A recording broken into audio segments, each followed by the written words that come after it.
বর্তমান বিশ্বে নিজস্ব সামরিক শিল্পে যে কটি দেশ আত্মনির্ভরশীল তার মধ্যে অন্যতম ইরান। দেশটির প্রতিরক্ষা ও সামরিক সরঞ্জামের ৯৫% নিজেদের উৎপাদিত। বিপ্লবের পর পশ্চিমাদের একের পর এক নিষেধাজ্ঞা কাবু করতে পারেনি ইরানকে। বলা যায়, পশ্চিমাদের নিষেধাজ্ঞাই ইরানকে করেছে আত্মনির্ভরশীল। এ ধারাবাহিকতায় সামরিক খাতে একের পর এক চমক দেখিয়ে চলেছে ইরান। সামরিক সরঞ্জাম তৈরিতে দক্ষতা অর্জন করায় রীতিমতো বিচলিত যুক্তরাষ্ট্র, ইসরায়েল সহ পশ্চিমারা।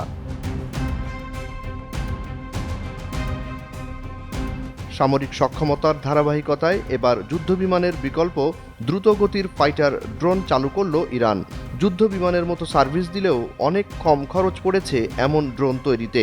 একেবারেই নতুন ধরনের আধুনিক এ ড্রোন চমক লাগিয়েছে সারা বিশ্বে। অনেকটা মার্কিন F-35 স্টিলথ বিমানের অনুকরণে তৈরি এই ড্রোন। জাস 313 নামে ইরানের নৌবাহিনীতে যুক্ত হওয়া এই ড্রোনের নাম জাস 313। এর আগে কাহের 313 নামে প্রায় একই ক্যাটাগরির ড্রোন যুক্ত হয় ইরানের সশস্ত্র বাহিনীতে। ইরানের নতুন জাস 313 ক্যাটাগরির ড্রোন মূলত কাহের 313 স্টিলথ ড্রোনের উন্নত সংস্করণ। সামরিক সরঞ্জাম এবং প্রতিরক্ষা খাতে স্টিলথ বিমান ও ড্রোনের চাহিদা বাড়ছে দিনকে দিন।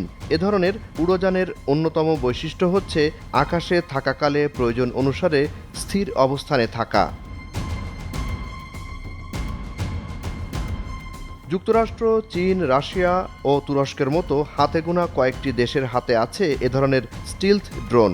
ইরান সম্প্রতি সম্পূর্ণ দেশীয় প্রযুক্তি কাহের 313 নামে স্টিলথ ড্রোন তৈরি করে, যা গেল বছরের শেষ দিকে প্রথম পরীক্ষামূলক সফল উড্ডয়ন সম্পন্ন করে।